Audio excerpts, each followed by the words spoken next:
Good morning and good afternoon. Welcome to this week's edition of the Digital Shop Talk Radio. I'm Tom Dorsey. We've got a great show for you today. Today, we're going to be talking production management. And so I know a lot of you tuning in. We got a full house. Get into a quiet place. Go to your safe space. Have a sharp pencil. Get a notepad because you're going to want to take notes. Because what do we have? We've got, we're going to be talking about, there's kind of two options that you have there. A pool of tasks that you kind of come out and, hang a bag or a clipboard and you kind of take the next one in order and dispatch work that way. Or you get a specific task manager, somebody whose role it is in your shop to make those dispatch calls and manage the production. And so as always, right on time, by the way, I want to introduce first my expert panel of experts, Bill Connor and the amazingly prompt Uwe Kleinschmidt. Welcome, gentlemen. Good day to everybody. Good morning. And we've got a great panel for you today. Welcome back. Adam Benchik from Pro Service Automotive, John Long from Shirts Automotive, and guy we haven't seen in a little while, but really excited to have him on, Fred Guesswicki from Fix It With Fred, Canton, Ohio. Thank you, gentlemen, for coming on. Thanks for having us, Tom. Absolutely. Thank you again. Yep. I'm loving the we're so pro now at this. We've got custom backgrounds being dropped in on the fly. We're going to make advising great again. We've got Team Adam and Team John Long. And then we've got Fred Guesswicki with a different perspective, but one that's no less subordinate to the other. And that's exactly what we're going to be talking about today is what works best for you, what works best for them. They're going to let you know, the good, the bad, and the ugly. And you can make those decisions. And so key takeaways that we want to get from you for you today are, open your mind to a different maybe concept or think about a different process that may benefit you. And then, ask those questions and get that information. So don't be shy. Make sure that you're chatting in your questions. Use that Q&A button, whatever you feel most comfortable doing. And we'll get that stuff answered live on the air and give you an idea of, what may work best for your operation. So, long story short, let's get right into it because, time is of the essence because I know this is going to be a pretty involved conversation. So let's just start at the basics. Why a production manager? Why a task of pools? A pool of tasks. And how did you make those determinations individually in your shops, which was the right fit? And, I'm going to go ahead and start with John because John's handsome persona is the one I'm seeing on my screen right now. And you've probably, we've talked to John about this, but John, if you could give folks kind of an update, the rundown on how you got into, the position that you're in now. Yeah, for us, it went back to 2017, 2018. I was trying to solve a problem. We had, 5 great techs at that time, but they were always standing around with and waiting on my advisors for something to do. And I'm like, what is going on? Do we have a car count problem? Why are my techs are not productive? And what it boiled down to is what I found is they were just waiting on the advisors too much. The advisors had just too much to do and they couldn't dispatch the work back to them and get the estimates back to the techs quick enough. So I went out to solve that problem, and then through some different trials and I finally came up. Well, actually, I didn't come up with it. It's not a new term, but just doing a production director or an estimator for taking away certain tasks from those advisors, giving it to one person to do, just so those advisors have more time to build the relationships with the customers that they need. And go from there. And then I've just got one person that's dedicated to creating estimates, and their focus is the techs and keeping those techs busy. And so Adam, and I know that you are running, a similar operation, some nuance in there, maybe modeled off of what John's doing because you guys are like that. And right. And so, I mean, is that similar to the reason that you went that route? And what let me ask you this. What did you expect to have happen? What happened?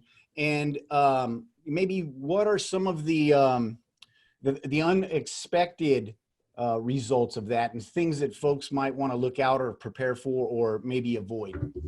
Yeah, so there's a big pros and cons list, so to speak, of, one versus the other or not. But for us, it started with John and then also Christopher conversation that we had amongst Facebook and everything, talking about how they had their setup. For sure, this has helped us a ton. We first went to it back in 2019, like February 2019. We gave it a 6-month trial. We actually went back to separate advisors for 6 months. And now we're back to service advisor, production manager role. The team feels like that's the best way to go about it. It seems like they're communicating and the teamwork is great within it, and would be hard to switch back at this point. So we're kind of full steam ahead with now this process, and then trying to make that process better, because it's not always perfect. Neither is going to be perfect, but it's just a matter of weighing out which one's more beneficial, which one do you have more hiccups within, and then are those hiccups fixable? So we're trying to perfect this process now at this point.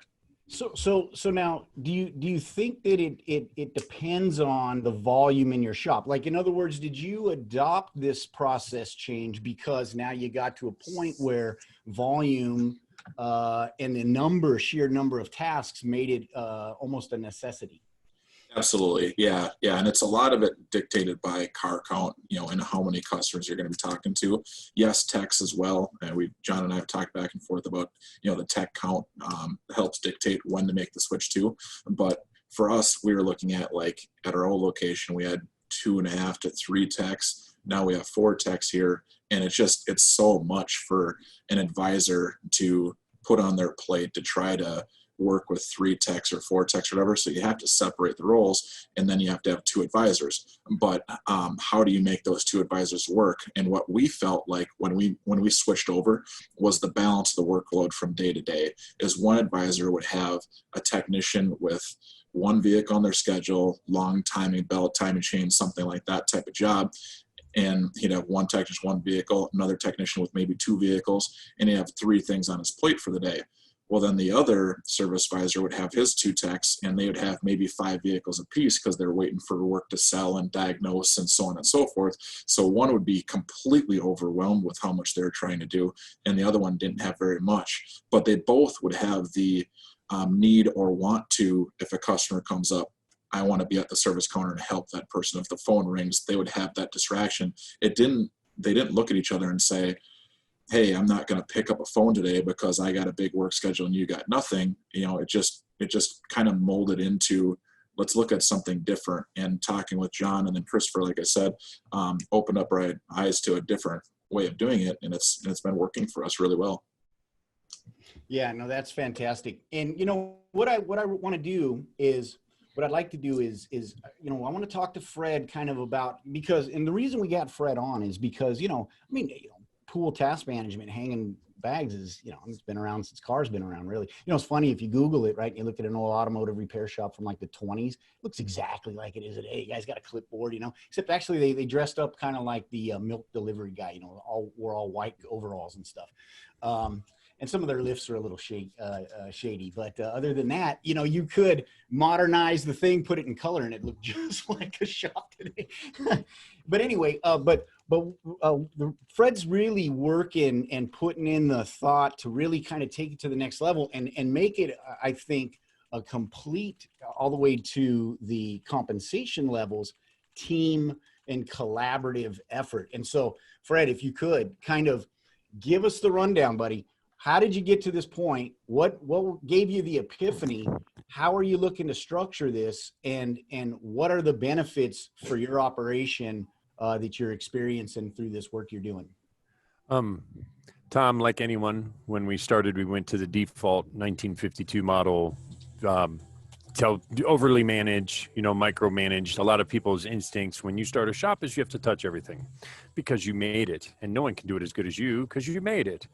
So I had that mindset for several years, and there was a day the team had a vehicle in, and we have a rule: if the vehicle is in the shop, it's getting a full inspection. They can say, I don't care all they want. We believe in the inspection not only for the value it produces for the shop's ARO, but you owe it to the customer for them to see the vehicle from the sky view. So before they invest their money in it, they know everything.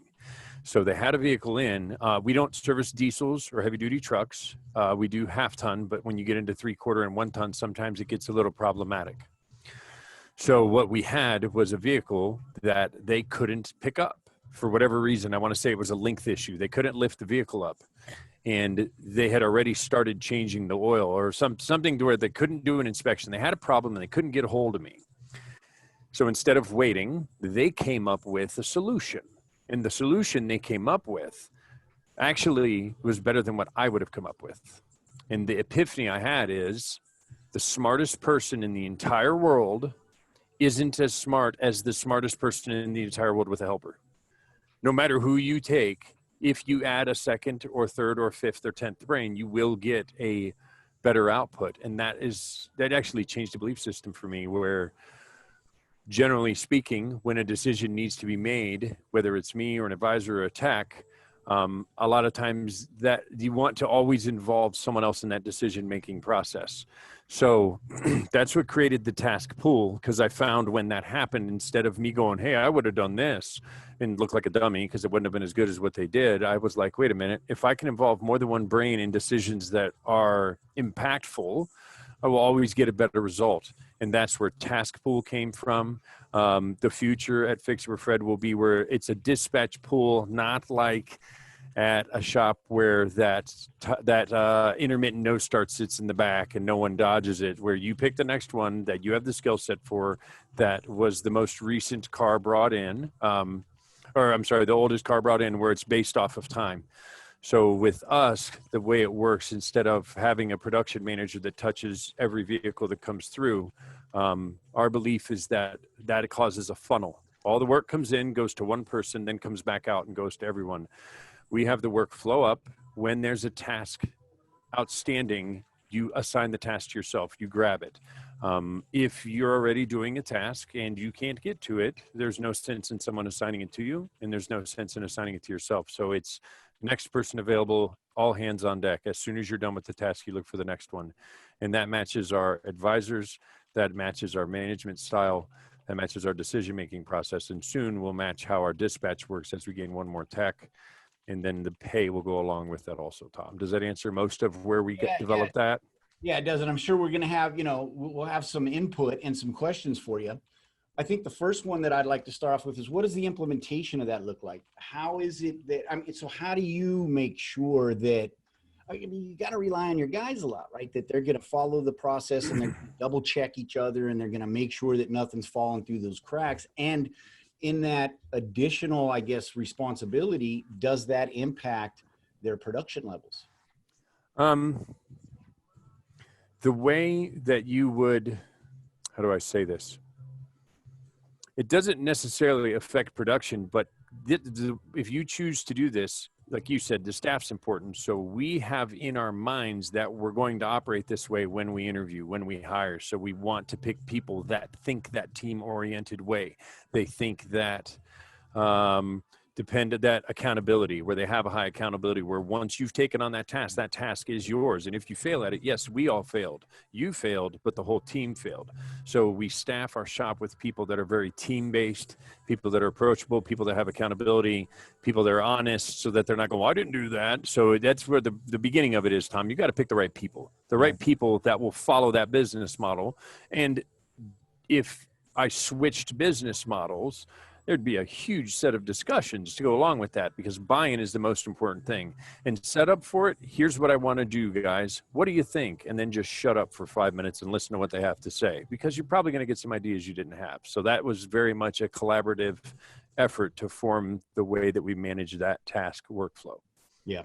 Yeah. So, and I know, Russ Crosby's in the house, the king of culture, and I bet you he's over there nodding his head right now, right? Because And so there you have it, folks. I mean, it really starts at tilling the soil and fertilizing and burying the seed and watering it and loving it, right? You got to probably start at some of the basics if you're looking to adopt, that type of a process, right? It starts at hiring. It starts at shop culture. It starts at accountability and setting clear expectations. What I'd like to do, if we could, because we're going to show you folks, right? We're going to give you a demo. We're going to have John and Adam show you kind of how they manage production management. We're going to have Fred show you how he manages his task pool. But what I'd like to do is bring in Bill and Uwe and talk a little bit, gentlemen, if you could, about how we have developed task management tools and functionality that benefit, and actually both of these styles and models, and maybe a little taste of what we're looking at or what we're working on to benefit both of those as well. Yeah, happy to chime in. So I would like to go really back a little bit more that, working in the shop is an interrupt-driven business. And before digital came along, this was all kind of person-to-person communication, right? The boss yelling at somebody, the tech needing something, the service advisor needing something. It was pager or yelling or something like that, right? Customer calls, post it up or have a spreadsheet there was no management tool possible other than your brain and yelling, to simplify. As more and more happens digitally, customers don't call, they send a text or send an email. With the introduction of giving the tech a tablet, so they're not only seeing the work, they also can communicate. What happened was that we can now do this digitally, and if we are smart and using things like vehicle alerts where repetitive things are not needed to be typed out, they're just a button, right? All of a sudden, there was the opportunity to put alerts into tasks. I'm done with inspection. Now review, put notes on it and send it, right? That is how this all started. And then in talking to John and Adam and in the Turbo group, we basically turned that into the production manager based model. One person runs the show because it's highly specialized, takes work away from the service advisor and runs the show, right? So then I had a conversation with Fred, and you heard him talking about it, and that's a more natural way of how it worked before the digital world, right? Now we are making the pool stuff digital, because it was already before kind of a pool. It was just a yelling pool, if you want to call it this way. Right? Some places. In some places, of course. And now we make that pool a task pool. So, and it was really an epiphany for me also, after talking with Fred, and it's not just Fred, Doug Brackett, and a few other shops, Tom Richardson, and so on and so forth. Through the conversation with the shop owners, we just allow you now to say, I'm going to stay in the pool world, just digitize it, or I'm going to the step and introduce a production manager. And Fred, I hope you can confirm that that was a pretty helpful discussion, and then we implemented it in less than a week. And the second that came on, like half of the frustration trying to operate in John and Adam's platform, we'll say, where there's a production manager in a shop that doesn't manage in that method, caused a lot of tasks to be lost. It caused a lot of balls to be dropped. The day that the new task pool created, everything was good. And I'm sure for John and Adam, it would have been the opposite, where if they tried the task pool, things would get dropped like crazy. So finding the system that fits your culture and your workflow was very key to the success. Not necessarily that they would be lost, more so that there's just so many tasks. So the dividing up of responsibilities was why we made the switch, so that you could focus on 20 different things rather than 40 different things and perfect those 20 things and have a dedicated person doing those 20 things. And the techs know exactly who to talk to, and there's not shifting back and forth. Can we pull up an illustration real quick? Would that be kind of fun? Yeah. Yeah, and Okay. this is what Adam is pulling up is pretty much the exact reason why I went to this model. And I know it's pretty similar to why Adam went to the model too.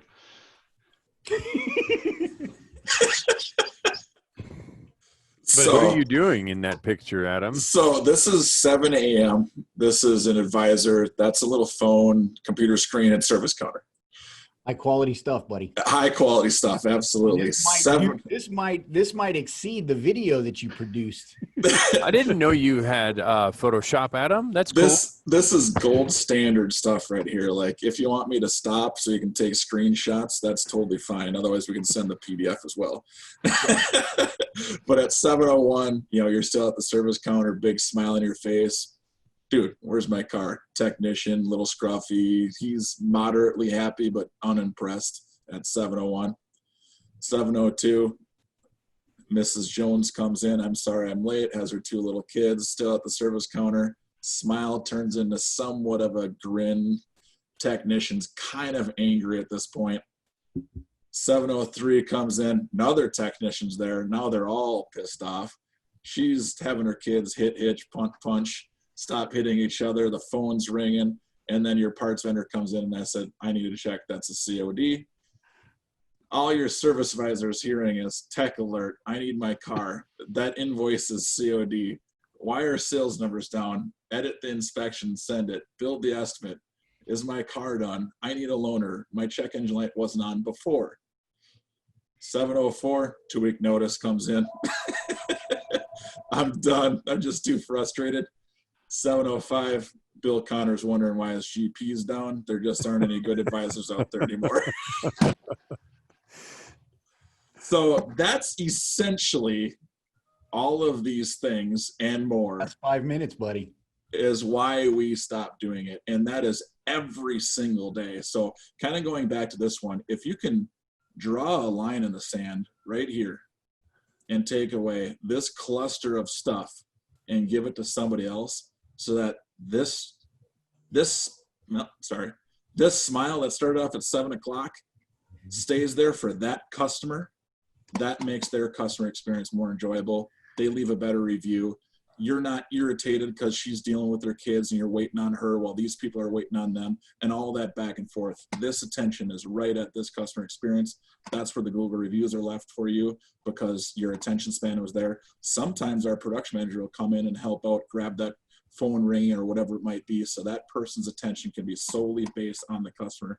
And I don't know how you could possibly have a better experience than that when their attention is 100% on them. I have a question, and it's actually a serious question, Adam, Yeah. about your illustration. The solution to this is to bring a second person into the picture to do these other tasks, correct? True.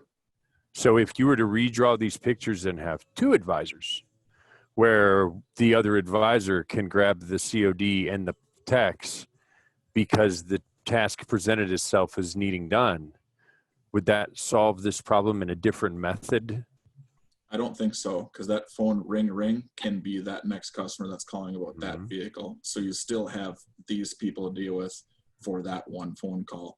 And this phone call might be picked up and, hopefully not put on hold for too long, or it might be a callback and this and that. But nonetheless, there is just so many things for us to manage as advisors every single day. And this is just a handful of them. When you think about AV as Auto Vitals, as great as it is, there are a lot of steps within Auto Vitals that aren't even detailed within here. Yes, a tech alert or whatever it might be, but there's a lot of additional steps there. And it's great that we have those steps. And that's where that task pool, where I feel like we don't lose the tasks. We have a way of keeping track of them through our digital software that we've been provided. So we're not going to lose the tasks. It's just a lot to try to manage. I mean, when you think about your shop management system, estimate authorizations, and clicking on this and that, making sure, remembering to order the part because you just got that phone ringing, or you got that customer stopping, or you need that loaner car for that person. There's just so many steps to manage that if you can divide that, there's less chance of error because there's less there isn't less responsibility from a general day standpoint, but there's less individual pieces to manage. Yeah, and that's a big part of it too. And the automation, I mean, it's going to work for both models really, but that's where AutoVitals comes in. And it's like we're building canned tasks, just like your canned jobs and your point of sale. We build canned tasks and automations that strip away some of those bubbles, right? And then that allows the service advisor to lighten up and focus better, keep that smile on a little longer. So a lot of what's going to make your decision as far as which way to go is going to be skill sets of your employees, personalities of that employee, and also the availability of employees. So to me, it's a lot easier to go ahead and find a friendly person to train as a service advisor than it is to go ahead and find a service advisor that can estimate, be friendly, stay focused, and so on, all in one package. So there's a lot of things that are going to go into this particular process. Also, does a service writer has the personality that they can go and estimate profitably without going and taking their emotions into the fold? So, there's a lot of things to go and unwrap here, and you guys can probably all speak about the pluses, minuses of each one. Yeah, Bill, you just took the words right out of my mouth about what we're going to say. Is the biggest thing also for us is you've got that one person, that the production director or estimator or parts guy, whatever, he's the one that's estimating that ticket. There is no emotion for him pricing anything out.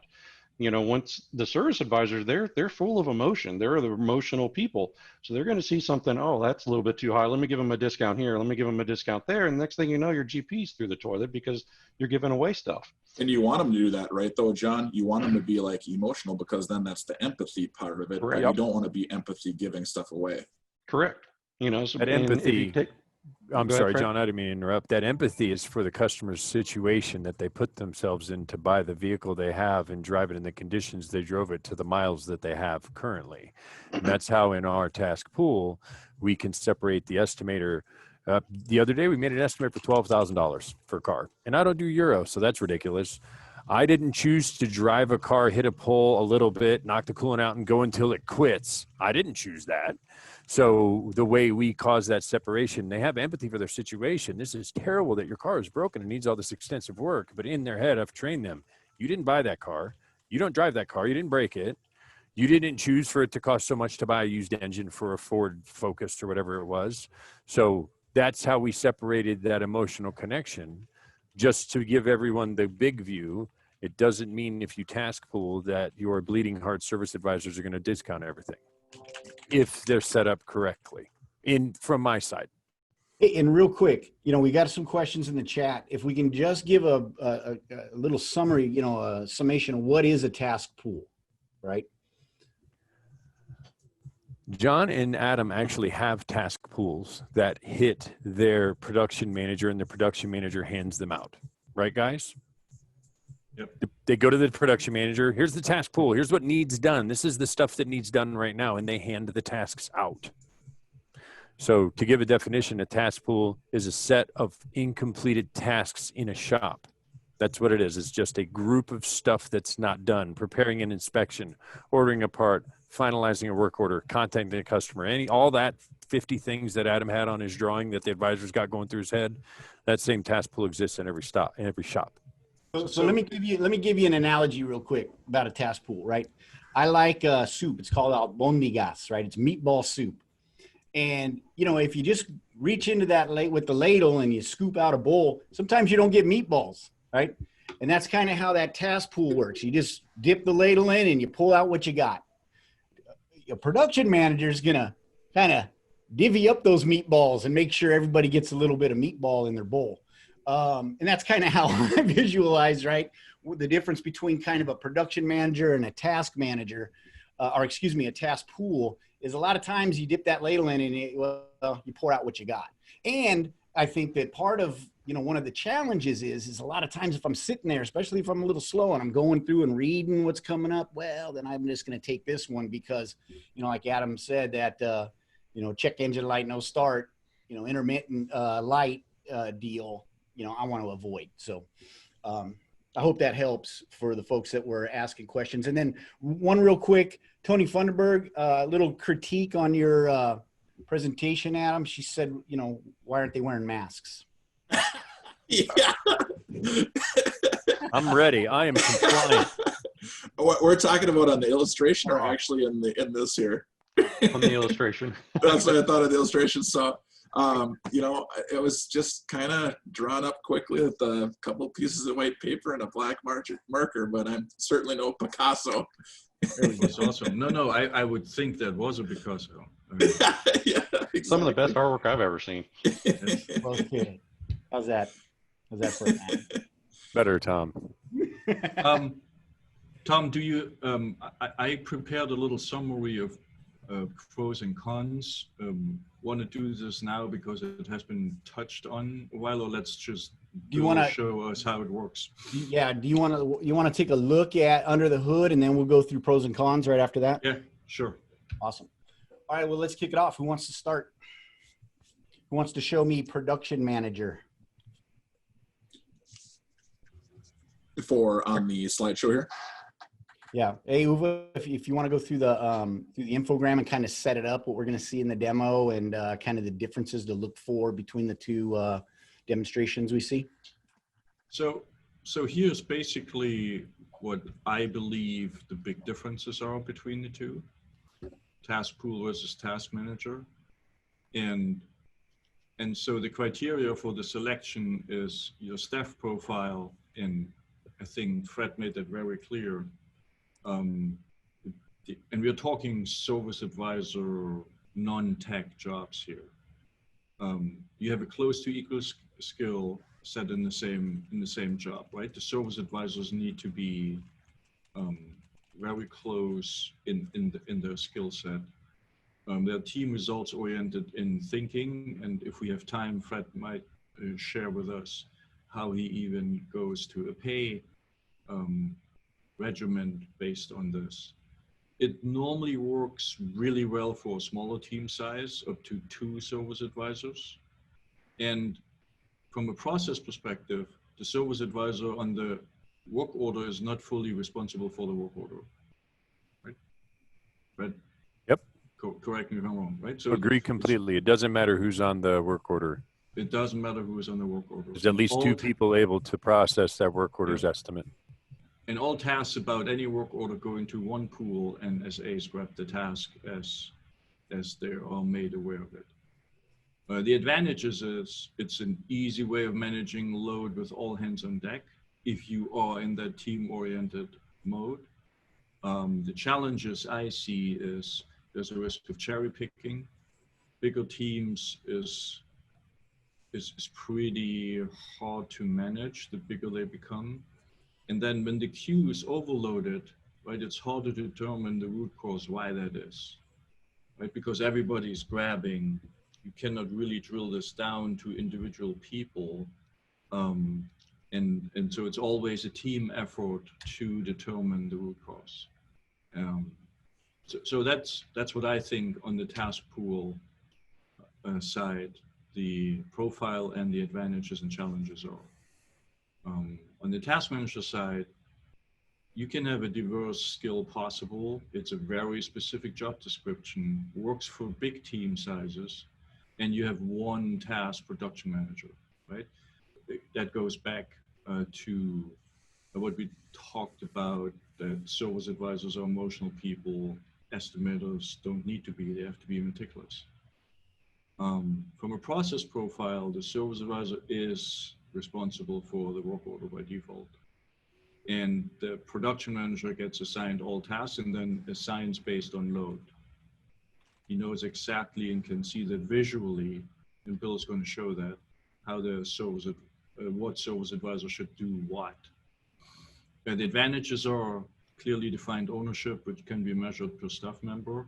And as we talked about, it's easier to hire a specialist for managing and another one for the service advisor work. The challenges are the production manager become the bottleneck, and then you have to do some kind of half pool thinking to get out of it. I mean, is there anything I missed, guys, or do you think that's a good summary? Yeah, that's a good summary for sure. I mean, there's a lot more pros and cons to it, so to speak, but that's it's a great overview of it without a doubt. The bottleneck is a great point, you know, is that you have this quarterback that's handling kind of not everything, because it's not everything. Every column of progression through, you know, the TVP has its own individual assignments that keeps track of the progress of it. But yeah, I would say that if anything slows down, it's probably the production manager that would slow it down in our shop. John may not have that. And the reason that he may not have that is he has an additional service advisors that are there to help with the customer interaction a bit more. Whereas I only have one service advisor and I only have one production manager. So sometimes Nick is pulled out of the production manager role to help with the customer side of things. And it would probably be helpful for our shop to have that extra person there. We didn't add an extra person. We added a office director of first impressions type person up front. And then that's helped take Nick's level of responsibility because she's able to do some of that loaner car stuff, scheduling appointments even too. We've given her that responsibility. So I'd say the bottleneck has been reduced solely off of adding her into that position. Interesting. Yeah, Yeah. you gotta take a case by case basis. I mean, it just depends on how big your shop size is. You know, for us, I mean, we have 7 techs, 3 service advisors, and then I've got the production person as well as a parts guy, and that also helps write estimates. So the bottleneck for us, can be the production side writing those estimates, but I've got 2 people doing that in that essence. So I mean, they kind of split that job up, and they're doing a great job of it. So there really isn't a bottleneck there anymore. One person, that's kind of tough with 7 techs, so I mean, once you get to a certain size, you might need to add additional personnel just to try and help alleviate that bottleneck at that production side. But that could almost be a hybrid though too. That can be like a hybrid of all of our shops probably have people that are pretty good at selling, but maybe not the best salesman on the team. And then we have this person that's pretty good at estimating, but not the best estimator. So for me, if we can, if I'm running a basketball team and I can put the ball in the hands of the best scorer every single time, why would you ever pass to anybody else? Well, I know you have to have a team and everything, so there's a shared, level of responsibility. But if you could literally score the most points by putting it in that person's hands every single time, and they're going one-on-one over and over and over, would you ever sub to your bench warming 8th person on the bench kind of thing and say, hey, go try and score as many baskets as our star player did in a one-on-one type of competition? That's very similar to service advising. When you have all of us have even Fred, I'm very much, if I was thinking about myself as a shop owner, I'm like that. No, I want to build the estimate. I want to sell it. I want to do everything because that's us having that control over what our shop does. But when it comes down to it, I can definitely tell you with our team currently is one of our guys likes to sell more and one of our guys likes to have more control over the shop operations. And why would I have forced them to do one or the other both ways when they enjoy doing those separate things? It goes back to episode 10 when I mentioned my friend that worked at Wells Fargo, about how they worked as a team. This all kind of spins back to that, and that hit home for me, and that was just a friend of mine telling me about that. Yeah, it's a great episode. And a smart estimator is going to know what to delegate and when also. So if he gets an inspection come in that's got an oil change, a tire rotation, a wheel balance, and alignment on it, he's going to assign that back to the service writer and let them wrap that up while he goes ahead and tends to the big hairy ones that they got to go ahead and hunt for parts and things like that. So that's why the production manager has that flexibility to delegate as the need arises. Yep, for sure. We actually just did a very similar to Bill's point, is our bottleneck, if anything, was our waiting oil change appointments. And I'm like, why are we why are we having that go through a production manager, then to the service advisor, and it slows down the process, and that did create a bottleneck. So now the last probably 2 to 3 weeks, we've been having our service advisor take all the waiting oil change appointments, because it's straight up air filters, cabin air filters, degreases, this and that are coming from those inspections that, thankful to Auto Vitals, it comes over and it's estimated right off the bat anyway. So why do I need to have my highly skilled technical person, production manager, build that estimate when the other service advisor is plenty capable of doing so? And it actually makes it smoother and less stressful for both of them.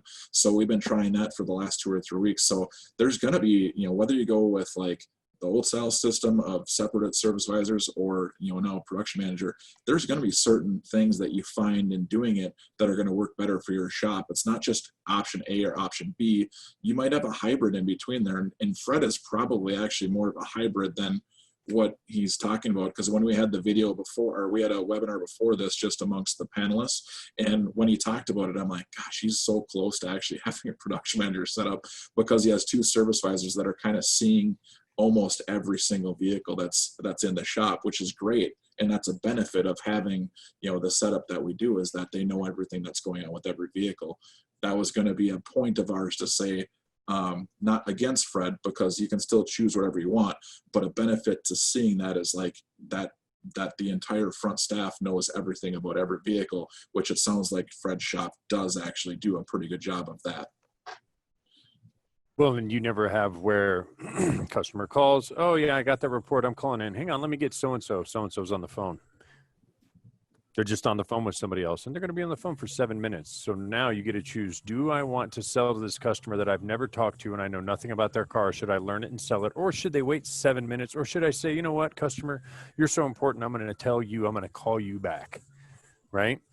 So when, like, to reiterate what you said, Adam, at our shop, when we have a presentation ready, we actually practice it with somebody else. So whether it's one of my 2 advisors or myself, you practice it with somebody else. And practicing that not only makes you be a better advisor, because all sports people practice, it also makes sure there's a second person in the shop that's familiar with that car, with its needs, with the inspection, with the estimates. We cross-proof each other's estimates. We've had too many mistakes in estimates, too many times that an estimate was wrong.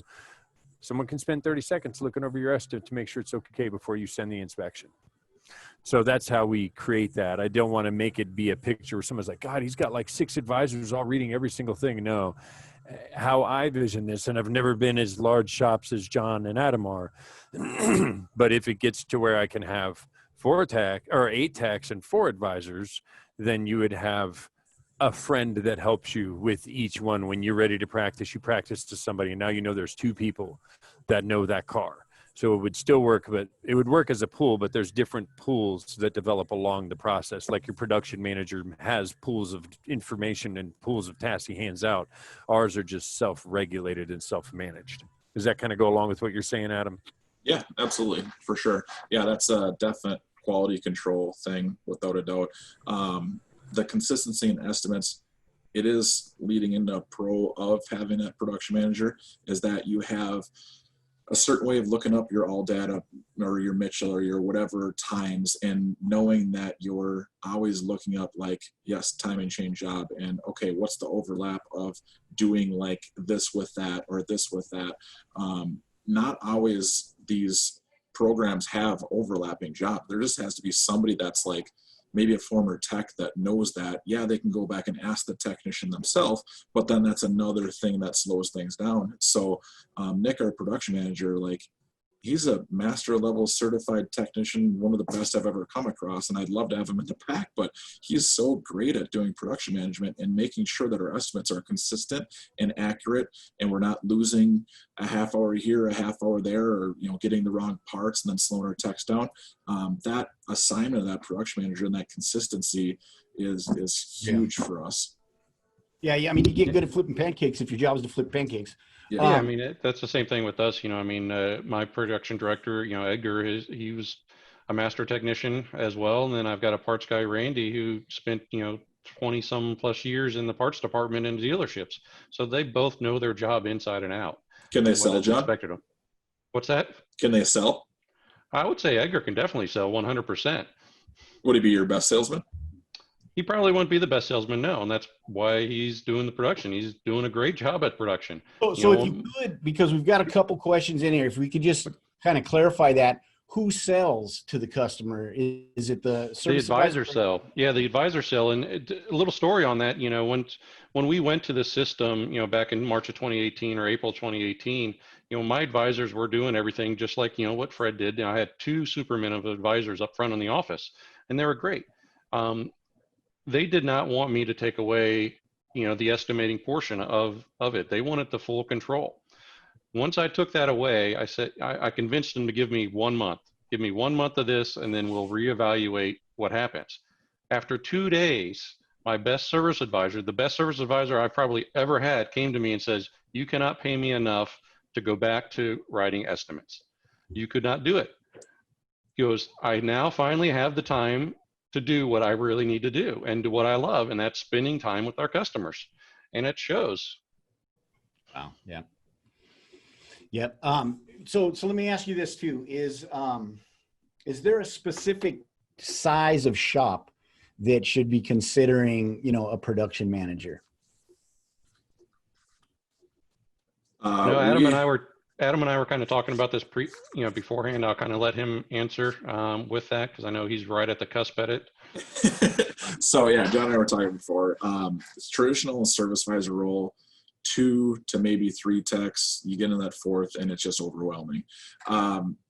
Probably at that 3rd technician level, you should be thinking about it, because you probably should be thinking about having a second service advisor. So if you're thinking about having a second service advisor, that's a good opportunity to potentially look at of doing the split role of the service advisor production manager. At that point too is thinking about car count. The old traditional deal for me was always ATI, hour car a day. So if you split the roles, you can almost plan on like a half-hour car a day. So if you get in that, like anything above 8 or 9 cars, you're probably going to need a second service advisor for sure. At that point, then either you get the second service advisor or you split it. And that's going to be a decision that you're going to have to make off your shop. All we're trying to do is give you feedback on why it works for us. And I was as resistant as anybody in making the switch, just from my own personal thought of like how I like to do things and kind of control freak and all those things. And I'm glad I made the switch, mainly because of the feedback from the staff. They're all happy, just like John is saying, they're all happy that they made the switch. Nick has actually told me plenty of times, he's like, if John's on the phone, I go up at the service counter, I help that person, I grab a phone call, whatever it might be, which is kind of out of his responsibility, because he's seen the benefit for our shop in the additional sales that have been turned by John just having like a relaxed mood, not feeling like he has to grab that next phone call and all those things. I mean, it's just a better experience for the customer. So now, devil's advocate question: what happens when you've got these highly specialized roles? What happens when they're out? They get sick. They quit. We cross train. I've got the one person that said that he would never do it again. Yeah, I couldn't pay him enough. He's helped and he's filled in, and he has done that for us, and he can do the job. He's an SA. I've got another service advisor that I'm taking to our second location. She's done both. So I mean, I've got people that are cross-trained in those positions. Yeah, it's the hit by the bus. Yeah, exactly. That's my rule. You gotta, if somebody goes out and he gets hit by the bus at lunch, who's going to step in? Yep. And what have we expressed so much of? Teamwork, unity, all those things. Like, you promote this, if we all want to promote this culture of like having each other's back and helping each other out, what better than to create an environment where like teamwork isn't optional. Like this type of setup, it's required. So yes, you have to have people that are interested in teamwork and in building with each other and everything. Otherwise it's not going to work. And if it doesn't work, do you want that person then involved with you if they are all about themselves? I would have fired myself a long time ago, but I've evolved into saying like, okay, our team likes this structure. I'm going to do my best job of like, even though I as a service advisor want to handle it from start to finish, I'm going to try to do my best job of filling in that role if one of the guys is out. So at our shop, like, if there's a sick day and this and that, rather than maybe overwhelming the other person, I just step into that role and fill in. Like Nick was on vacation last week. So John, he's totally capable, I'm sure, of filling in if he didn't have anybody, because that's what he did before. So having like another body there is very helpful that can do both. Yeah, and it's funny about that. I just had a meeting with both my staffs, what is it, last week or the week before, and said, okay, from here on out, I'm nobody's replacement. You guys need a train replacement. You guys need to cross train. I am nobody's replacement anymore on that. With going to 2 locations, it's just not going to be possible. And we're doing even more cross training now. The past 2 days, I've had actually one of our shop foreman that's going into our 2nd location. He's been sitting with Edgar, our production director, for the past 2 days cross training. So the more people that you can have to fill in case someone is sick or out always helps. But you still want to have your best people doing what they do best. I also want to add a feature implementation you're going to see in the next release. So every production manager is going to have a proxy. So you define who's the main guy and who is the proxy. And then if the production manager, for whatever reason, is not online, tasks get automatically routed to the proxy. Right? If both are not online, which should actually never happen, I hope, because then something is not right with the scheduling. But main point is not to lose tasks. Then the banner is going to show a warning sign: no PM online. Service advisors, you're on your own. You have to go to pool, actually. Right? So this way. There's always responsibility, and the bottleneck I was talking about earlier will be drastically minimized. For sure. Yeah. Can we show folks what we're talking about? Yeah, this is Bill, I believe, or do you want us to? Yeah, I think Bill, you ready, buddy? I certainly can be. Let me go ahead and see if I can find out what monitor this is on. And I'm guessing that you can see a today's vehicle page on there. Sure. So this particular one is set up with the production manager. And when I come down over here, this production manager has got certain tasks assigned that he wants to intercept and actually take care of himself. So this list of tasks in here is actually grown over a short period of time, to go ahead and let this production manager go ahead and decide what things that he needs to do. And then they'll just automatically be routed to them. And then when they come over here to the task manager, basically they're going to get routed to him, and he has the ability to go ahead and actually look at the task and decide, does he do it, or does he go ahead and dispatch it directly to somebody else?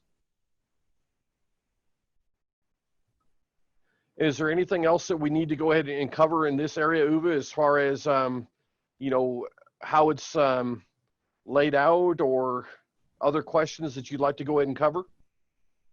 I think that's the simplest way to explain it. The other addition I would make is tasks are triggered either by actions from text most of the time, like when the tech is done with all work, then automatically the review work order or finalize work order, depending on what workflow step there are, is being triggered. Right? So tasks are mostly auto-generated based on actions by either motorists or by techs. And then the production manager gets an alert and either does it himself or assigns it to the appropriate people. And then monitors that till completion. Yeah. Yeah, see, the monitor is the 78 right there. See, for the whole shop in Bill's shop, that tells you a little bit about this. 78 tasks open. Bill, what's going on? We all went to lunch and we're all watching Digital Shop Talk Radio at the same damn time. I see. And do you want me to switch over to another shop that's got the other one set up? Yeah. And Fred, I hope it's okay to go ahead and show your shop, because I'm going to do it. Sure. Yeah, we'll take a look at the team concept. And then what I want to do is, towards the outro, is let's talk a little bit about how bonus is structured, between these two models, and what kind of metrics that we're looking at to make sure that, we're on target. So this one's a little bit different. This is the task for the service advisor that wrote the repair order, and then this is the pool for the entire shop here. Then we've got the different tasks here, and I'm not going to go ahead and mess with Fred's shop here, but basically you can go ahead and click on this and assign it to another person, or you can go ahead and actually take a task back and pull it in for yourself. Right, in this case, just to be precise, right, Becca is a little bit behind with 3 tasks open. And now Corey or whoever is the other service advisor goes now in and says, oh, let me grab the master or whatever it is, right? So that's how simple that is. And Fred, can you speak specifically to kind of what, we implemented to give you the ability to manage that pool more efficiently through your TVP?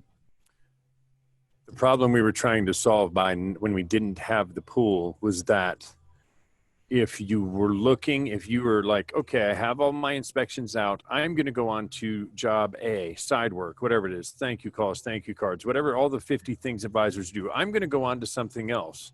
Is there anything that I should do first?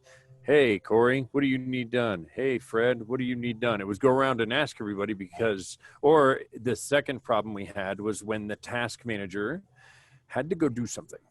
Fill in the blank as to what that could be. Talk on the phone for 15 minutes to a customer.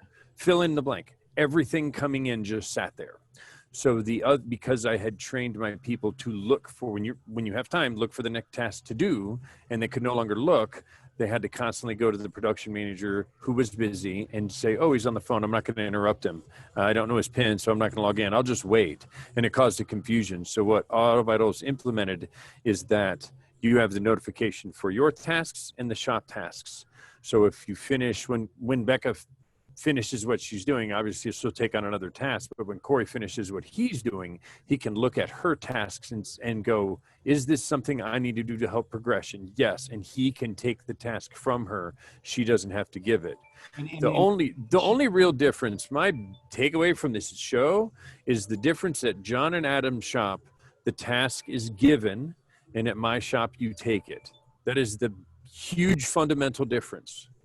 Right. And it's not right or wrong. That's just the main difference is in our shop, you grab the task, and at your shop, the task is given to you. And I think the critical success factor is that when you take that task, there's notification to the other stakeholders. They know that something has been managed, and now I don't have to worry about it, focus on it. There's nothing worse than running back. You're doing this thing, it's in your head, it's spinning around. You get, oh, it's been done. What did I burn all that energy and effort for? Speed up, get the guy off the phone, and it's done. This way I see the notification that it's being managed. And now, again, I'm back to a customer service and, mentality and focus. I can alleviate that pressure and give better customer service and engage more effectively. Fred, if you could talk to us a little bit, because you're looking at taking that team concept all the way kind of and rounding it out, right? We're going to be talking a little bit about bonus structure, compensation structure. What are you looking at to do there from a bonus and comp perspective? And I'm sure it's driven by metrics. How are you using the BCP, the business control panel, the AutoVitals metrics, or your point of sale metrics? What metrics are we looking at to enable you to make sure that team's working, and how to compensate them? Well, the reason I haven't implemented a team-based pay is I've hired 2 more techs this month. And to add 2 more into your mix and be like, and everybody's pay affects each other, that's just terrible. That's not good. Let them get onboarded first, right? What I'm looking to do is go to similar to a weekly profit sharing pay where everyone wins simultaneously, or everyone wins. So as the shop gets bigger, instead of 4 techs, you have 6 techs. Instead of 2 advisors, you have 3 advisors. If you have someone that's really struggling with the car for whatever reason, not only will other people be more apt to help that person, because it doesn't matter if you're flagging the time or not, it's producing more output for the business. The other thing is, by going to a weekly profit sharing pay, everyone in the building currently has a different focus. The techs look at their hours, the advisors look at their sales or their gross profit, depending how you pay them, or hopefully not just their clock hours. I've been here 40 hours, you know, however you pay them is what they look at. But as owners, we look at two numbers: gross profit, net profit. Those are the ones that matter. The other numbers all affect those two numbers. So if I can get my team to look at the same number I'm looking at, pretty high chance that's going to go up, especially when that affects their pay. So I want to round to where everyone's staring at that same number. First, I had to build the team, check. And then I got to train the team. That's in process now, and then pay the team. So that's the process I'm going through. And I'm very open to, as I grow bigger and bigger, I will definitely be reaching out to John and Adam. Yeah. Hey, here's the problem I'm running into. Can my weird job pooling thing still work? Because John's shop is triple the size of my shop, at least, if not bigger. And he has experience with that, and I don't. So as you change and grow, if you find your system's not working, reach out to somebody that knows, that's been there. Because I know, John, when I call you, I'm like, hey, man, like, this is kind of struggle for me. I'm sure you wouldn't have any trouble helping me, brother, you know? Not at all. And What is your quantity of shop as far as techs and service advisors currently? Me or John? I'm sorry, Fred. I have A Tech, B Tech, C Tech, GS, and 2 advisors. So I've got the perfect set right now. John, what is your shop size? Well, currently it's kind of a mess because I have 2 shops in one. We are opening up a second location that was supposed to be open about a month ago that we're way behind on. So I hired a bunch of people and integrated them so they can get ingrained with our culture beforehand. So currently right now, out of our one location, I've got 12 techs, 5 service advisors, 3 production people. So it's kind of a mess, but ideally what we're going to go back down to is at one shop, we'll have 3 advisors, production person, a parts person, 7 techs, and the other shop will be 5 techs with 2 advisors and a production person. So one of the things you really got to think about as you journey down this path is cost of front office staff and cost of technicians. So, if you go ahead and keep your service staff and your product advisor or whatever you want to call them in a certain percentage of gross profit and get the right butt in the right seat, that's probably the most important thing to think about. Cost wise, is it feasible? And do I have the right person in the right seat that has the skill set to really shine in that job? And as the CEO of your company, that's your job, is to exploit strengths and camouflage weaknesses. And, it's a great way to do it and think about it and control costs at the same time. Yep. And our shop has, what I'd say, 2 A techs, a B tech, and general service tech, 1 service advisor, 1 production manager. So although maybe our sales volume is, I don't know what large is or anything like that, but we're proud of what we do. We've been able to accomplish. I've done under $1 million and had to have 3 techs to do it and a service advisor to do it, and another up front staff person. So, there's been a lot of growth within changing to this production manager service advisor role without having to increase our quantity or think that to be a $2 million shop, we got to have 7 techs and 3 advisors and a parts person and a loaner car specialist or what have you. We've kind of done it with the staff that we already have, and maybe including 1 extra person and then like a director of first impressions. Relatively, I hate to say it's low cost because everybody's important, but we aren't adding on like expensive A-level techs and the best service advisors to do it and having like this huge sales staff team to wait at you hand and foot. We've just delegated responsibility a little bit more efficient. And so gross sales are great for going in and bragging about, how your sales are, but gross profit is what we pay our bills with. So I'm more happy with gross profit all day long than bragging about what my gross sales are. Totally agree. I couldn't agree more with that number. So what are we looking at from a KPI perspective? How do we know we're on track? How do we know it's working?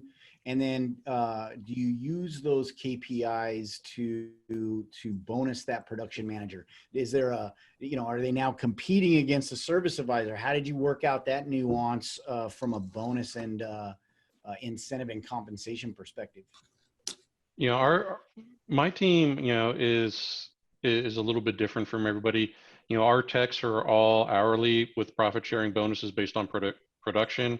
You know, my staff up front, they all have a nice, comfortable wage, and then they get paid off of gross profit dollars on it. You know, so even the production person, you know, it's gross profit dollars is what we look at.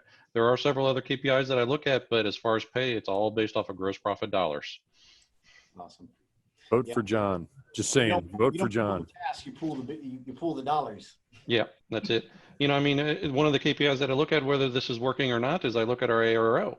You know, what is our ARO? You know, does the service advisor have time to spend with those customers to get that ARO up? I'd say it is. I mean, you know, was it a couple of cycles ago? You know, we've been running about 650 ARO on our non-inspection tickets. I think that's pretty well, pretty good. You know, I'm not going to complain. That's for sure. I don't think anybody would. Yeah, absolutely. Is that similar to what you're doing? Yeah. So interesting call I had last week was from a customer that we initially priced out a condenser and another couple jobs, and then condenser turned into, hey, let's check out a coolant leak as well because we're in there. Turned out to be a radiator. And I talked to the ex-husband, as it turned out, and he was talking to me, and he actually told me, he's like, you know, when I went into this whole deal, I thought you were just another service advisor working off a commission, and you know that's why you're trying to sell me this job. So why I brought that up is our team up front, the production manager and the service advisor, they do not currently have a compensation plan. I think both of them would feel like they're paid very well for the position, maybe even, well, not maybe, probably above industry standard, you know, is what I would say for what they're doing. Our techs in the back, they are paid off a flat rate. I would actually like to go to a system like John has where, and our techs in the back are actually 100% on board with making a switch to a team structure where we pool their hours and probably their labor dollars produced, because they can't necessarily control the parts, but they can control the labor. We go off of labor dollars produced and make an incentive plan based off of that. Off the top of my head, I'm thinking some form of a 35% of labor, whatever's higher, either your base pay or that percentage, and then that be split amongst the team, and then breaking it down by level of responsibility. Obviously, if you have an A tech that's, you know, doing the hardest jobs and this and that, they may get a higher percentage of that, but allocating some form of like an incentive for them, because they're obviously who produces the work for us. The upfront staff is vital to everything without a doubt, but right now I've elected to go with more of like a higher guarantee with an expectation rather than having individual gains from individual jobs and then the customer potentially feeling that within a sales presentation.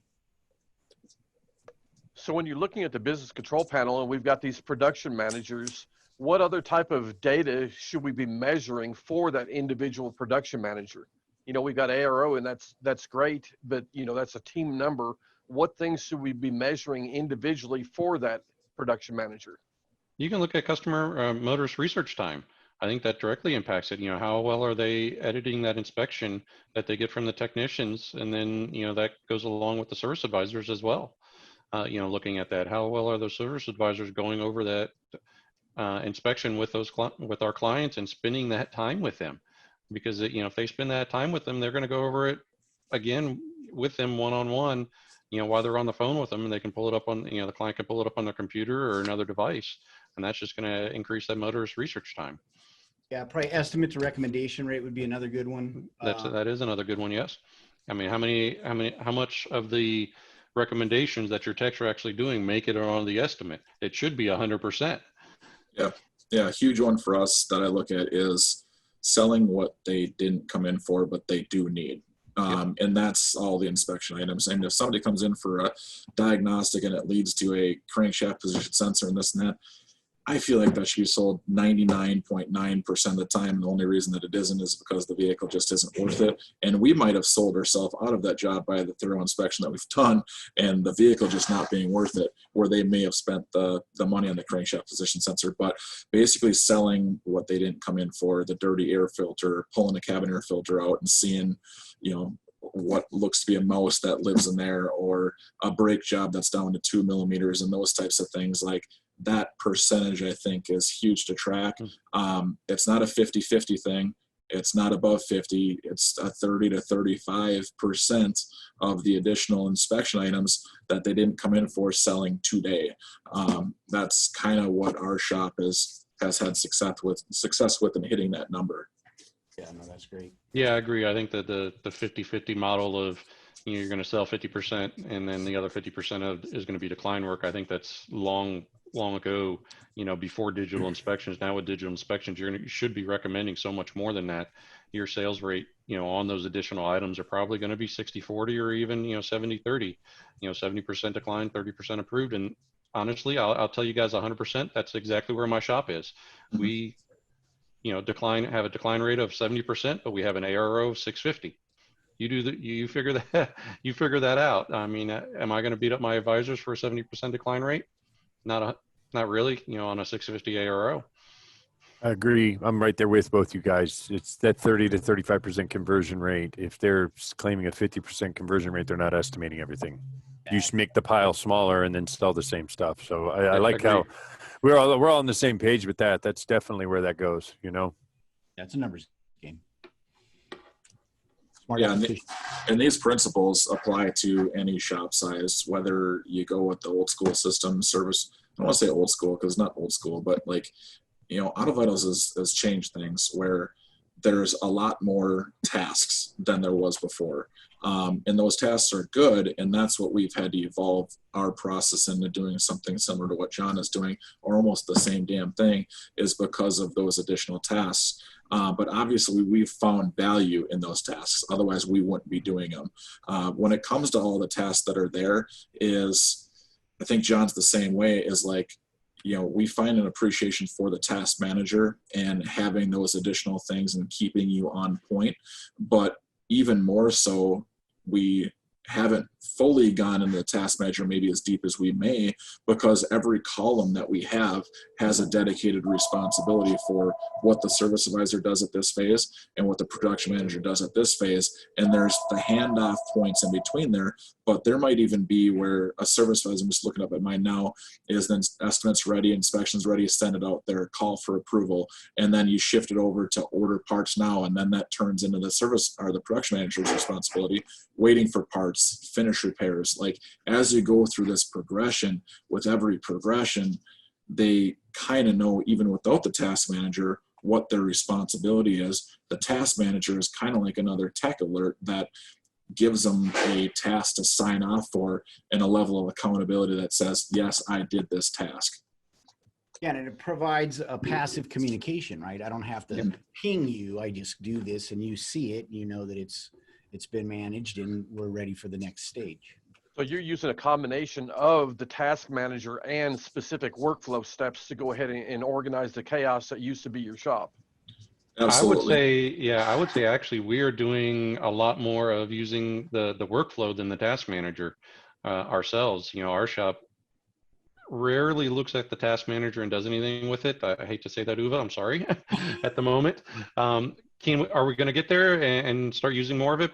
Yeah, we probably will eventually. But right now, we're using the workflow management and that's how we're staying on task, is by that more so than anything. Yep. I personally do use the task manager. It's still relatively new, so it's an adjustment without a doubt. Yep. But I mean, it is a good tool to say, did I review that vehicle? And you may have already moved it to the next step when you've already done it. But I hate to have like those red alerts staring me in the face, because I feel like somebody's waiting on me at that point. So I want to see that they're completely cleared out of there. And for us, like the pool assignment is, why I like this setup is that even though there's a collection of pool and reassignments and all those things that you can do, there still is like designated, you have this pool of tasks, you have this pool of tasks. Yeah, maybe a whole shop has to do this, but I know that the other person's going to be doing that task. And if it's been too long, now I might be like, hey, why are you not doing your job? I'm not going to just pull it from them. I'm going to say, God, is he slacking, or do we need to reassign this task because they're behind someplace else or whatever? Like, it might be a different person that you regularly assign certain tasks to, and it might be a hiccup that's in your shop that you change. But nonetheless, like, I don't want to have a system where we have like 20 different work orders and I don't know who's going to be the service advisor for them, you know, and this and that. I want to have like, come start my day with our technicians knowing I'm working on this vehicle. My service advisor knows I'm going to be talking to customers. Our production manager knows that they're going to be bidding jobs, and they have those responsibilities dedicated to them right from the start. So to summarize that, what you're saying is the workflow, if everybody follows the workflow and does what they're supposed to, there's never going to be any tasks there because they're automatically clear. But when that red alert's there, it is truly a red alert. Something is slipped or needs to be done. Exactly. So John, you don't need to change. You use it exactly how it's designed, because the tasks go away by themselves. Correct. Through the workflow management. Through the workflow.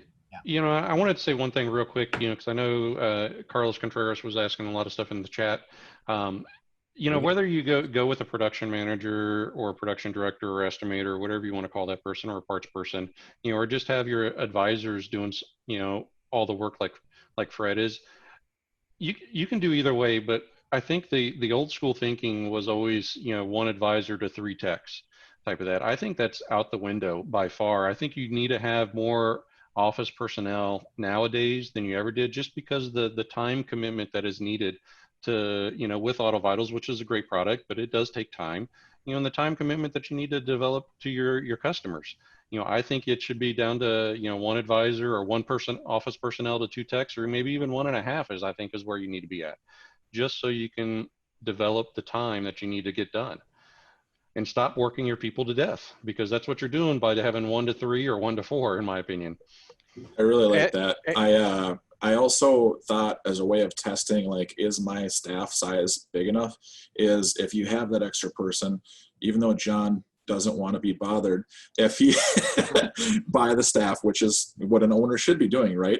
Is if you potentially see that your staff is like overworked, step into their shoes and take like one, you know, even if you work as just an advisor for a month or a week or whatever it might be, say, all right, I'm taking this tech and I'm going to do all of their jobs today. And then look at your other sales on everything else. Did your ARO go up? Did your conversion rates go up because they had more time to talk to the customers? And then if so, how much? Is that $25 a ticket, $2,500 a day, $10,000 a week? Okay, now you start looking at like, I need to spend that 60, 70, 80 grand and getting that extra person, because look at how much more it's going to get me, and then how much stress is going to be reduced in our shop. So that might be a way of just trial and error. Instead of committing to hire a person, use yourself as a business owner and put yourself in that position, and then go off of that. And when you think about what we're actually working with, the complexity of vehicles, and also how easy it is for customers to go and Google search, our service writers really need to go ahead and spend the time to edit and so on, so that way we're providing the customer everything they need to know and they're not having to phone a friend. So, you know, we're selling them more complex jobs than we've ever sold before in our entire lives on highly complex vehicles into a marketplace where the customer gets misinformation from, you know, Bubba down the street or whoever they happen to Google. So I want to control all the content they get and the timing they get to it, because I know that's how I'm going to win. Amen, brother. That was the statement of the day. Yeah, yeah, there wasn't much to follow up. But speaking of that, Uwe, is there anything that you want to add? Is there a takeaway that didn't get, you know, fleshed out before we end? Because it's amazing. You know, we're like 18 minutes over and we still have the entire audience in here. It's been that type of show, gentlemen. Really appreciate the insights, and I know obviously you're helping lots of folks. Carlos, I think primarily at this point, right? And we got to move the rest of it into Facebook. Uwe, what's the takeaways that we may or may not have, fully developed? No, if I could, with the same words, repeat what Bill just said. Our landscape has changed, and motorist interaction is digital. And although coming traditionally from service advisors on the phone or at the counter has now turned into, you become a picture editor and educator in the digital way.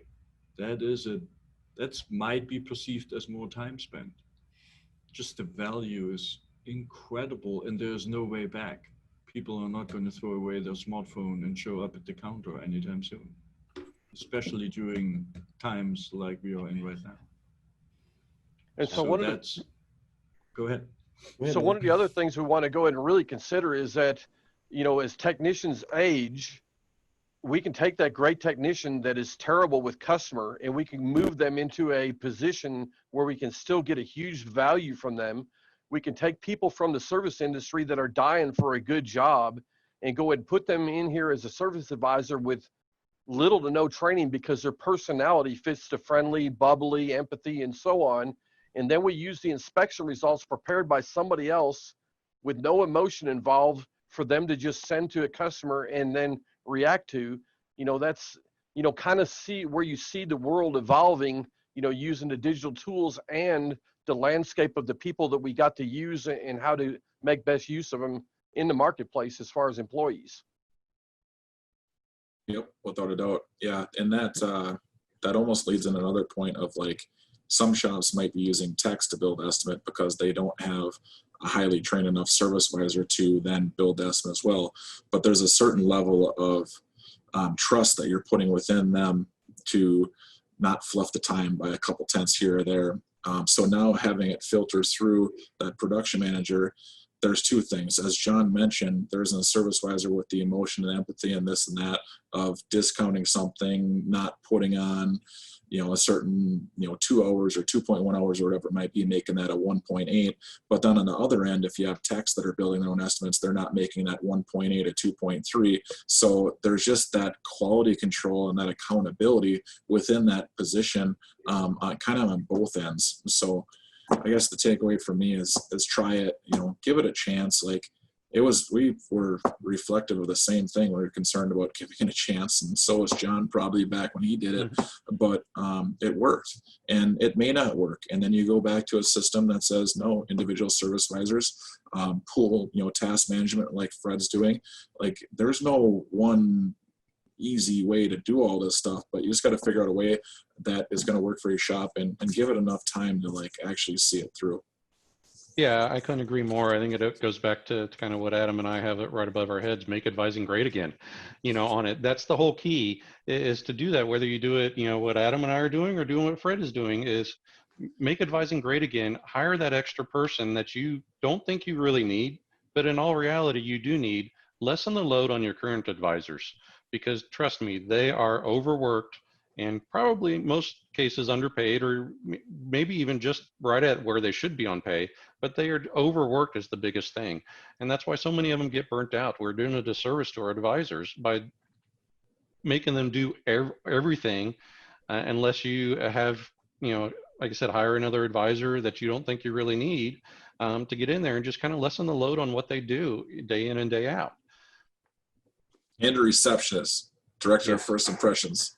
John told me like you need to get that, and it's crazy. Even just a phone call here or there, how much that helps the service advisor. So just commit to those little bits and pieces here and there, and you can put yourself in that position too as an owner. Like say, nope, I'm going to work as a receptionist today and grab as many phone calls as you can and shuffle phone calls to and from and this and that. Like find the spot within your business that you could potentially see a log jam for and see if you can fill that role. And if you fill that role and everything's more efficient, okay, now that clearly tells you you need to add somebody in that position, if not full-time, at least part-time. Then I know some of you guys are thinking probably, the conversation that Adam and I had offline right before we got on is, so what, your advisor may have more time now because you hired another advisor or you hired a production manager. This is exactly what I said when I did my presentation at the Auto Vitals conference. So what? If your advisor has downtime, so what? They're not stressing out. They have the time then to train, to do other things ingrained in your culture. Poor Russ, he was next to me in the Auto Vitals conference. I showed a music video that one of my advisors did in his downtime. And, he came out, man, I had a rock concert next to me, what was going on on it. But, that's helped our culture so much by him doing that music video for us. So I say, so what if your advisors have downtime? Who cares?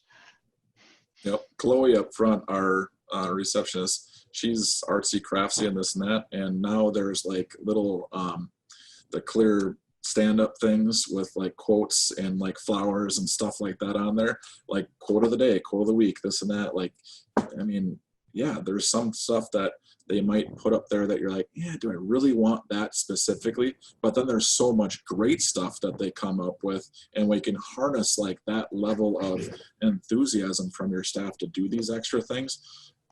Gosh, I mean, the customers see it, like they talk about it every single day, like, oh, there's flowers up here, or there's a quote up here. I really like that. And how much does that change my GP percentage or conversion rate and this and that? I can't quantify it, but at the same time, like, I can see like we get another review that we might not have had before. So Feel it. And see, the good thing here is everybody's talking about delivering a better customer experience to their client, whether it's Fred, Adam, or John. You know, that's what it's all about. And we're really going ahead and taking the position that we're also going ahead and charging the customer what the perceived value is of those services we're delivering. Nobody here is talking about participating in the race to the bottom that others are. You know, it's all about the client experience. All right, listen up. So real quick, Carlos Contreras' main takeaway is, my takeaway is, if you feel like something is not right, try something new until it feels right.